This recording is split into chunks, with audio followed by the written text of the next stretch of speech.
I'll point it that way so that you can see something. Otherwise it just looks like a black screen.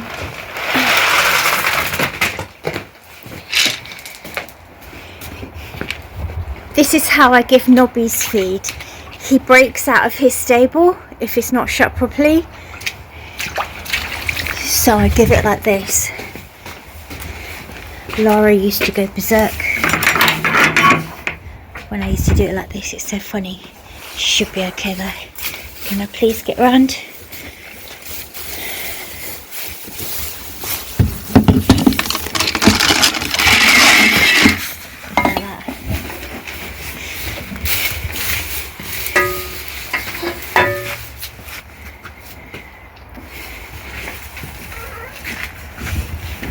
She's got that because Sparky breaks into her stable to be next to his brother. Lara will be out of box rest on Boxing Day, day after tomorrow.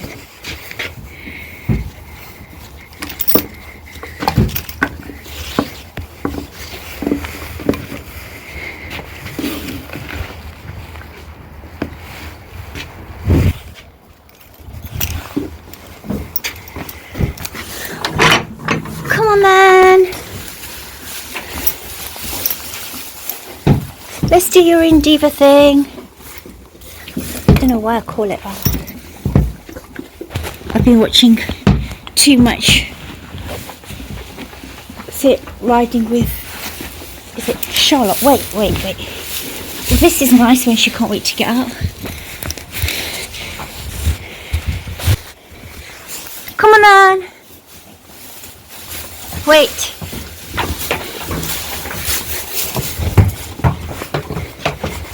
Eee, running out now.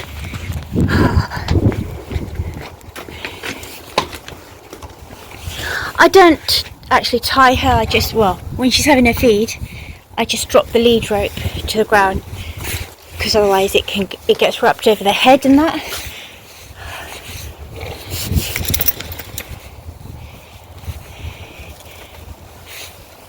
Do you know what? I'm just going to give her a quick walk around. I know she's in box rest,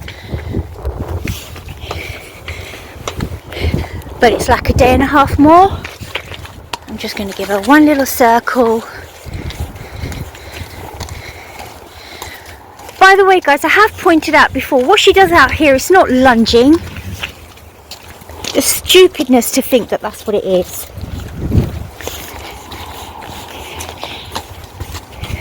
It's just a bit of movement.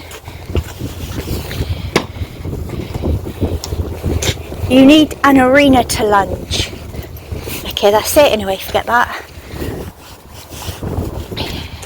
Been watching Ryan Rose and he's been saying this single loop tie-up is really bad.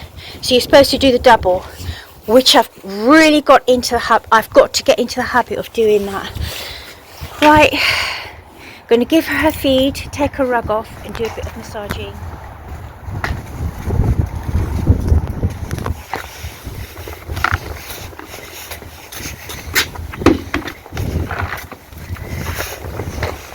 Take this off because I've noticed if I leave it on, it slips over her neck, right down.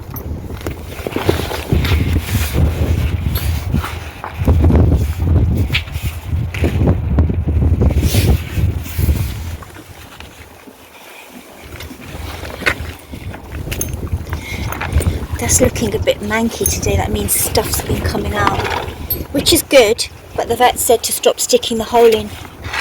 She said to stop sticking the finger in the hole now, which we've been doing with surgical gloves, because she said I can't do it with one hand, because she said it's got to close up now.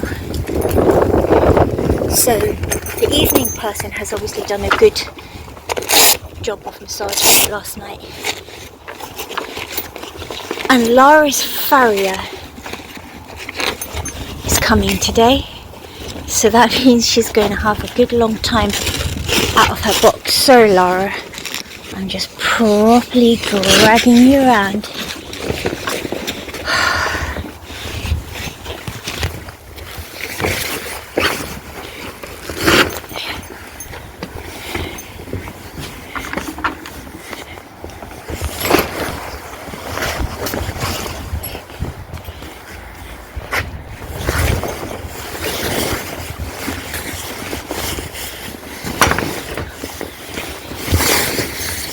don't like putting anything on this door because he just chucks it all to the floor. Look, this is where I put my straw now.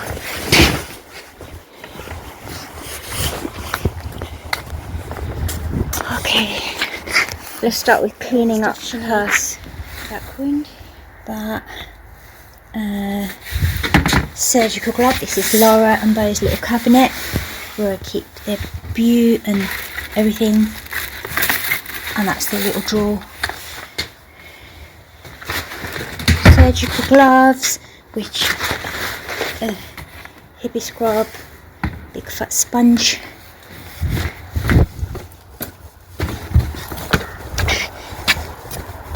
Funny thing is how the vet did it is how I do it too. She puts the towel on the floor, except it's windy.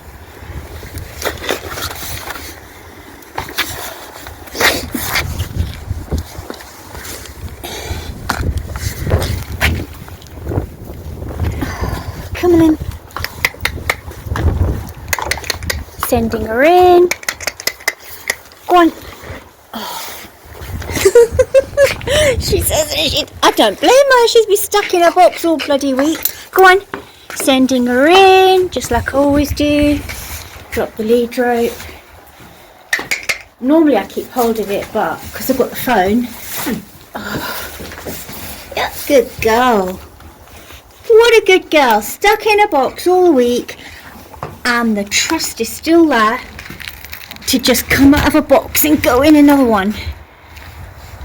I actually want it to be charging out because I love it. It means your horse is feeling so brilliant. Good girl. Don't you dare. He is such a mucky bugger. He comes in and he just starts marking his territory out.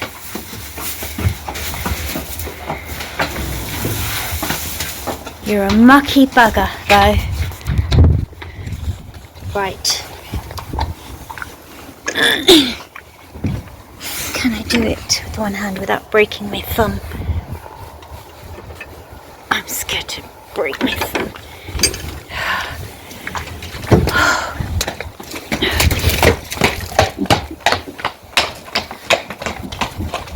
He's got 3 shoes again.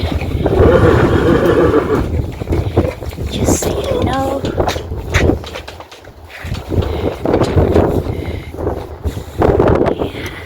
Close the gate.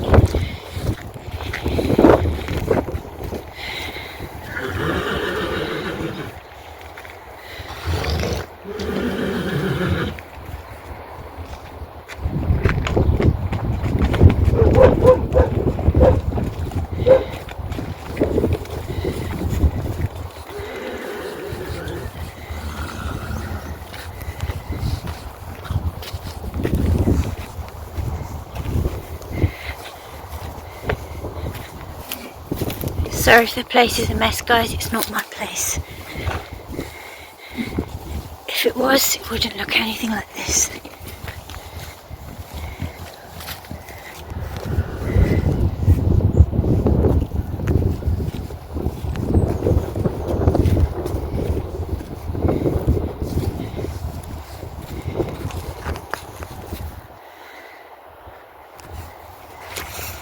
Hi guys, I just want to take this chance to say there are some really spiteful people out there, and it really doesn't matter how messy your yard is or how new your doors are. None of that matters. In life with horses, all that matters is one thing. Horses don't give a toss whether you've got the latest aircon or the latest this, that. All that matters is how do you make them feel? How do you make your horse feel? Do you make your horse feel like a pile of utter crap? Or do you make your horse feel like $1 million? Do you make your horse feel like a pile of plop? Or do you make your horse feel like they can take on the absolute world? I know which one I make Lara feel like.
is a steel rod inside that horn that bolts up underneath here. You can kind of see I've got this leather glued down here really good. It's too big in your hand, you won't be able to grab it very well.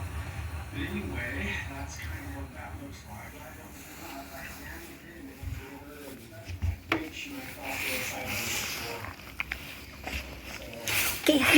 Anyway. Oh my god, it's so funny. Atlas, get the face out of everything.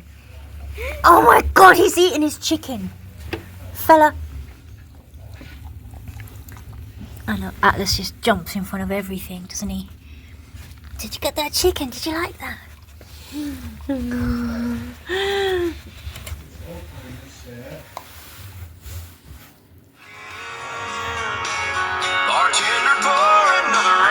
My Christmas present! I received a tablet for my Christmas present.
First time Lara's been out of the box, completely and totally and utterly naked. That's why people with sweet itch horses know that if you can get your horse naked and just keep them naked, it's like gold dust. Naked, just naked. Absolute gold dust for a sweet itch horse. None of this quarter sheet business. Yes, I would in the pouring rain, but otherwise, naked is gold dust. So you can't walk Lara down the lane because she is just dancing and prancing and flybucking. Hence the lunge line is to try to create a bit of distance. So to keep both her and me and other road users here, I am just giving her, oh God,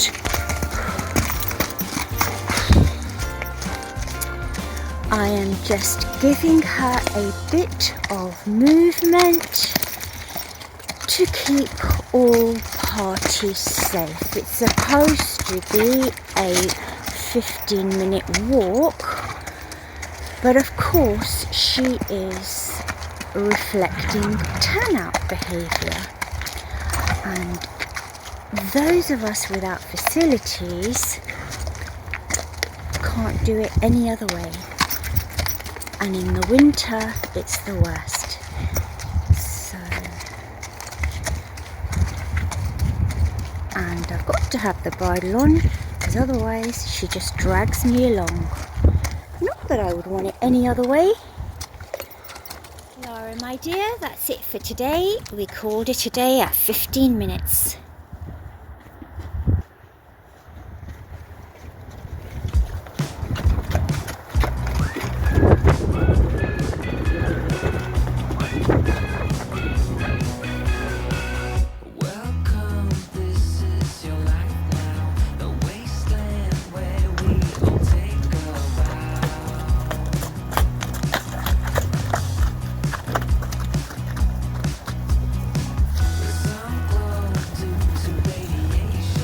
God for that. I committed a cardinal sin. I've got to shut the gate. I can actually leave it open with Bo. You can leave that gate open with Bo for hours. He won't go anywhere.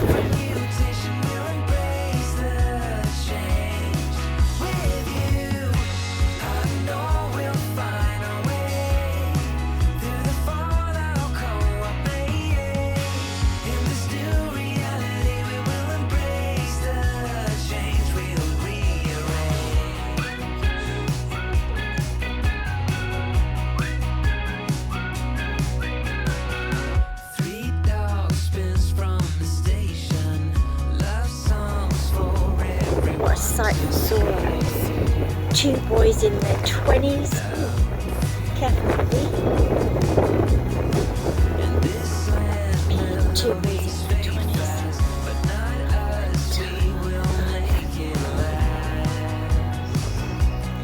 Do you know it's me that arranges all this turnout?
Come on, fella, let's go.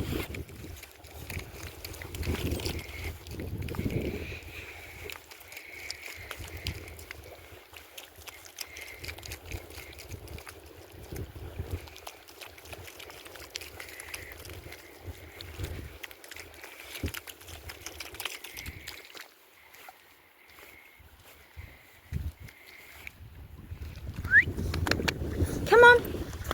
Come on.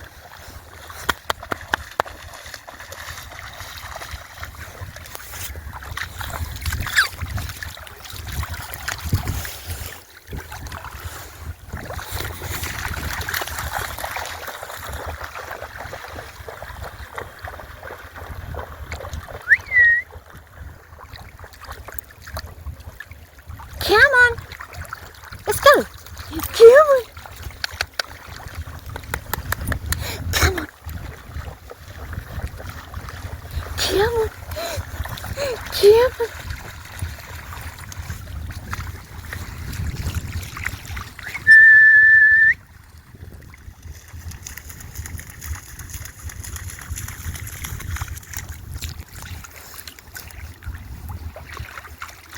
So unless I don't give fella a really good warm up first, Atlas just takes over. he just takes over and fella doesn't get a look in. So I need to warm fella up thoroughly with Atlas on a lead.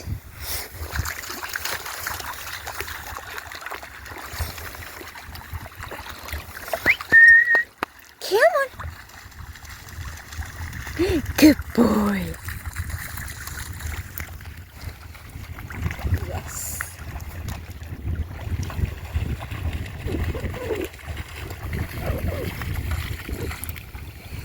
So, strangely enough, all this young dog giving the old dog new lease of life, it's absolute bunkum where we're concerned. Fella is actually a different dog when Atlas isn't in the picture, because Fella has led the most amazing life, and he has just been, there's just no words. He's lived his life in the mountains. There's no other way to put it. So I never let him get old. It's that simple. So when you've got a young buck taking over, it actually made him quiet. So when I've got Atlas on lead, Fella actually is better. Of course, it's great the dogs have got each other for company and all of that.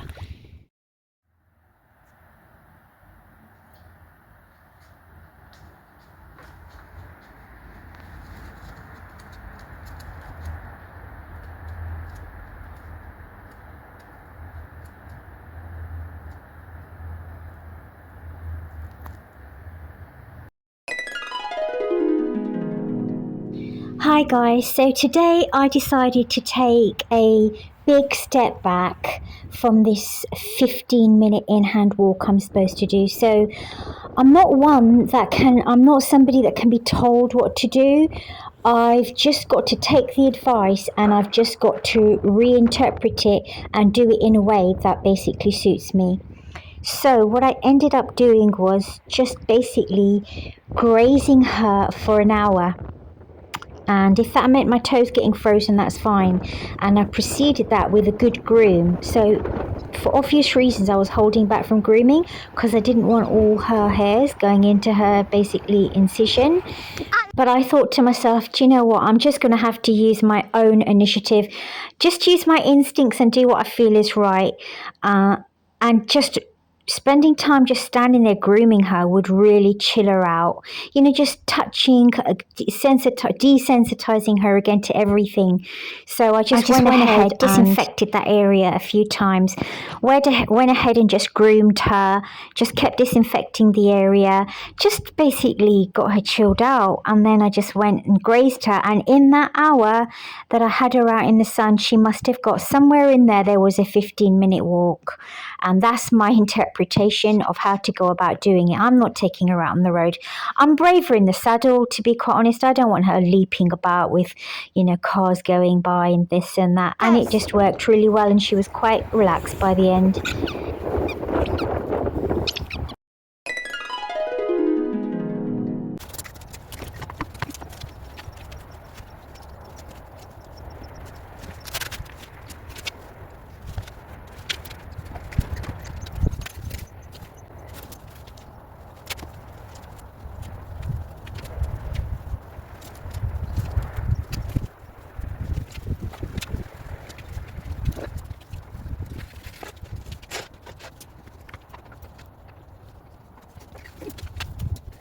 Hi guys, so first thing, the horse must stand perpendicular without the use of cross ties.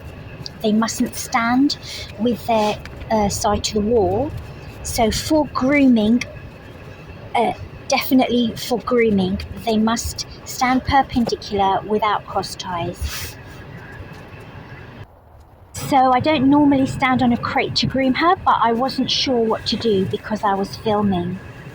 When grooming, the horse must lower its head. It's one of the best things you can do for either a high energy horse or a stressed out horse. So one thing I never do when I'm around a horse, near a horse, approaching a horse, grooming a horse, is look them directly in the eyes. They absolutely hate this. This is known as eyeballing. So I just completely avoid direct eye contact.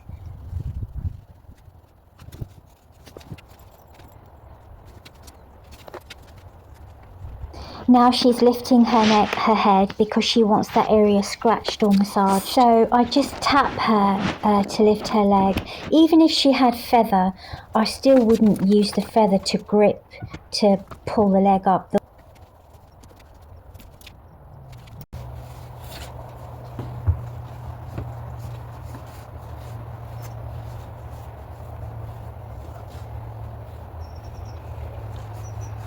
Hi guys, it's at this point Lara does a couple of yawns. So it's not tiredness, that is what's known as a stress yawn. So I've condensed this 10-minute grooming session into about a minute and a half by speeding it up. So basically, I've condensed this 10 minutes into about a minute and a half, and for the first 8 minutes, Lara was perfectly happy. In fact, positively enjoying the grooming session. Her energy shift changed the moment Bo appeared on the scene, and I don't know if you've observed, there were a couple of yawns. Now that is not tiredness, that is what's known as a stress yawn. So that's basically Lara saying, I don't want to be around you anymore, I want to be with another horse. So basically, when horses do this, it's a sign of, they're basically telling you they want to be anywhere else other than around you. Now, we need to try not to take this personally. If it's a horse that you don't know at all, you can rest assured it's a sign of stress due to the environment that they're in. If it's a horse that you know very well, again, try not to take it personally. You just need to find out what it is about you that's making them not want to be around you at that moment.